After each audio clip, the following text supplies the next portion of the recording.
وعلیکم السلام ورحمۃ اللہ وبرکاتہ۔ اللہ رب العالمین آپ کو جزائے خیر عطا فرمائے اور خیر و عافیت میں رکھے۔ آپ کا سوال یہ تھا کہ ایک شخص احرام کے ایک کپڑے میں عمرہ کر چکا ہے تو کیا اس کو دھل کر دوبارہ اسی کپڑے میں احرام باندھ کر عمرہ کر سکتا ہے یا نہیں؟ بعض لوگ کہتے ہیں کہ اس کو دھل کر بھی دوبارہ عمرے کے لیے استعمال نہیں کر سکتے ہیں۔ حقیقت یہ ہے کہ جب تک احرام کا یہ کپڑا پھٹا نہیں ہے، جب تک استعمال کے لائق ہے، چاہے ایک بار، چاہے 2 بار، چاہے 50 بار عمرہ کرے، شرعی نقطۂ نظر سے اس میں کوئی حرج کی بات نہیں ہے۔ شرعی نقطۂ نظر سے اس میں کوئی حرج کی بات نہیں ہے۔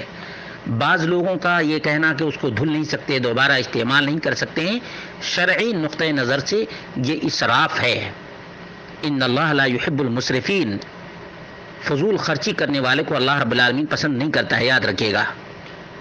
یہ اسراف کے زمرے میں آئے گا، تبذیر کے زمرے میں آئے گا۔ آدمی کو ایسا نہیں کرنا چاہیے۔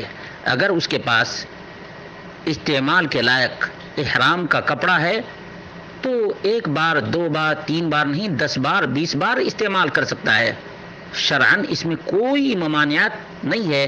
اس لیے شریعت میں اپنی طرف سے کوئی بات کہنے کے بجائے اللہ اس کے رسول کی تعلیمات پر عمل پیرا ہونا چاہیے، اور لوگوں پہ سختی کے بجائے اللہ اس کے رسول کی جانب سے جو آسانیاں ہیں ان آسانیوں کو لوگوں کے سامنے بیان کرنا چاہیے۔